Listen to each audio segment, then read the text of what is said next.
안녕하세요. 세포언니 한지원입니다. 이번 영상은요, 이혼할까 말까 망설이는 분들에 대한 이야기를 나누려고 해요. 지금 이혼할까 말까를 고민하시는 분들, 만약에 제 화면을 보셨다면, 제 유튜브 영상을 보셨다면 우선은 몇 가지 이유를 제외하고는 이혼하지 마세요. 만약에 45세가 넘었다면 더 이혼하지 않는 쪽이 낫지 않을까요? 근데 이혼을 해야 되는 경우가 분명히 있습니다.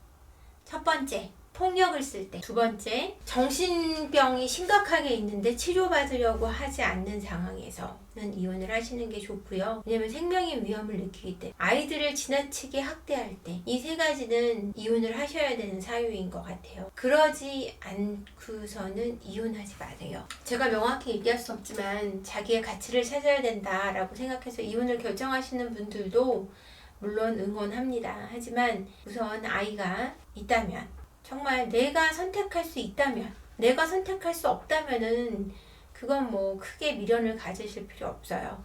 남편이 뭐 지나치게 이혼을 원해서 뭐 다른 여자한테 미쳐서 이혼을 하겠다고 난리를 피운다. 그래서 결국은 그거를 견딜 수가 없다. 그러면은 좋은 조건으로 이혼하시는 방법을 찾는 게 좋고요.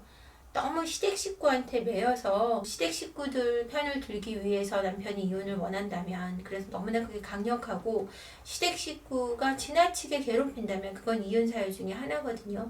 하지만 이혼의 선택은 시댁 식구한테 시달림을 받는 본인인 아내한테 있거나 아니면 친정 식구한테 괴롭힘을 당하는 남편한테 있는 것이지, 그것을 괴롭히는 남편이나 시댁에 있거나 괴롭히는 아내나 시댁이 선택할 수 있지는 않거든요. 이혼을 원하면 그 순간 좋은 조건으로 이혼할 수 있는 방법을 찾으시되, 그렇지 않고 남편이 가볍게 바람을 핀 걸로, 한번 외도를 한 걸로, 뭐 이런 이유로 이혼하지 마세요. 사람의 감정이라는 거는 너무 좋았다가 싫어질 수도 있고 싫었다가 좋아질 수도 있어요. 싫은 사람은 어쩔 수 없어. 사람이 싫어지고 나면 다시 좋아지는 게 불가능하대라고 얘기하는데 그렇지 않아요. 그렇지 않고요. 저도 한때는 남편이 굉장히 싫었던 때가 있어요. 이유도 없었어요. 그냥 이유 없는 권태기였죠. 그래서 나중에 그 문제를 찾아보니 결국 문제는 저한테 있었더라고요. 그러니까 어떤 사건이나 이런 게 아니라 제 심적으로 그냥 남편은 굉장히 잘하고 있는데 제가 그냥 남편이 그때 싫었어요. 왜 싫었냐면 저의 어릴 적 결핍이죠. 남편이 항상 바빴고 그게 정말 일 때문에 바쁜 거였는데도 저는 그게 싫었어요. 그래서 남편을 참 미워하고 그 사람에 대한 애정이 깨끗이 식었던 적이 있는데, 어느 순간 남편이 열심히 살아주고 있구나, 그리고 내 아이들이 이렇게 잘 클 수 있었던 건 내 남편 덕이구나 라는 생각이 들었을 때, 그때 남편에 대한 사랑이 좀 회복이 되는 걸 느꼈고, 내가 사랑하는 사람이 누구인지 몰랐는데 내가 남편을 사랑하고 있었구나 라고 느낀 적도 있었거든요. 물론 지금은 굉장히 대면대면하고 좋은 상황은 아니지만 그것도 어떤 사건이 있었고요.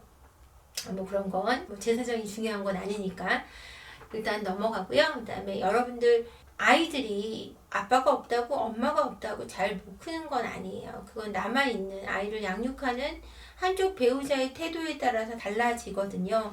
아이들 양육에 대한 이야기도 제가 점차 다룰까 하고 있어요. 근데 우선 이혼은 하시지 말라고 얘기하는 이유가 뭐냐면, 이혼을 하면 우선 가난해집니다. 돈이 만약에 아무리 많아도 2분의 1로 쪼개지기 때문에 일단 반 이상은 가난해지잖아요. 그죠? 그리고 서로 합의점을 찾아서 이혼을 안 할 수 있는 어떤 방법을 찾고, 예전의 열정에 대해 이야기 나누고, 우리가 서로 신뢰하고 있는 어떤 부분이 있잖아요. 부부였기 때문에 신뢰할 수 있는 어느 하나의 부분이 있거든요. 그런 부분이 있기 때문에 그런 부분을 찾아서 자꾸 개선해 가고 서로의 이야기를 솔직하게 할 수 있고, 그 다음에 서로의 어릴 적 어떤 트라우마를 이해해 가면서 그 행동에 대해서 좀 이해할 수 있다면, 그리고 그것을 개선해 가는 모습을 보여줄 때 서로 다시 사랑할 수 있고 다시 아껴줄 수 있고, 제가 매번 말하지만 사랑이 뜨거운 호르몬 작용이 아니거든요. 서로에 대한 믿음, 신뢰, 거기서 그 사람에 대한 걱정, 그 사람이 잘 됐으면 하는 마음, 이런 것들, 편안했으면 하는 마음, 이런 것들이 사랑이란 말이에요. 그러니까 그런 걸 회복할 수 있는 시간을 갖고 그렇게 가정을 잘 지켜가셨으면 좋겠어요. 아이들이 아빠를 미워한다, 엄마를 미워한다 오셔서 그런 말씀을 하시는 분들이 있는데 아이들은 엄마를 미워하지도 아빠를 미워하지도 않아요. 엄마를 미워한다고 말하는 아빠 눈치를 보거나 아빠를 미워한다고 말하는 엄마 눈치를 보거나 거기에 맞춰서 아이는 생각하게 돼 있습니다. 말하게 돼 있고요. 물론 직접적으로 학대하는 엄마나 아빠를 너무나 사랑할 수는 없겠죠. 하지만 그렇게 학대를 받는 속에서도 그 기댈 수 있는 엄마 아빠밖에 없는 그 아이들의 마음은 그냥 가족이 행복했으면 엄마도 행복하고 아빠도 행복해서 우리 가정이 화목했으면 하는 바람이 뿌리 깊게 자리 잡고 있거든요. 그러니까 여러분 아이들을 위해서 이혼해야 돼 뭐 이런 말 하지 마시고요. 그리고 아이들을 위한 건 정작 위하는 거는 남편과 사랑을 회복해서 신뢰를 회복해서 행복해지시는 것이 진정하게 아이를 위하는 거거든요. 그러니까 여러분들이 상대방한테 불만이 있는 부분, 뭐가 싫어라고 얘기하는 부분, 저 사람 때문에 힘들어하는 부분은 사실 돌아보면은 여러분 안에 있는 어떤 문제점이지 그 사람 때문에 힘들어하는 어떤 작용 때문이지 정말 그 사람 때문이 아닌 경우가 더 많아요.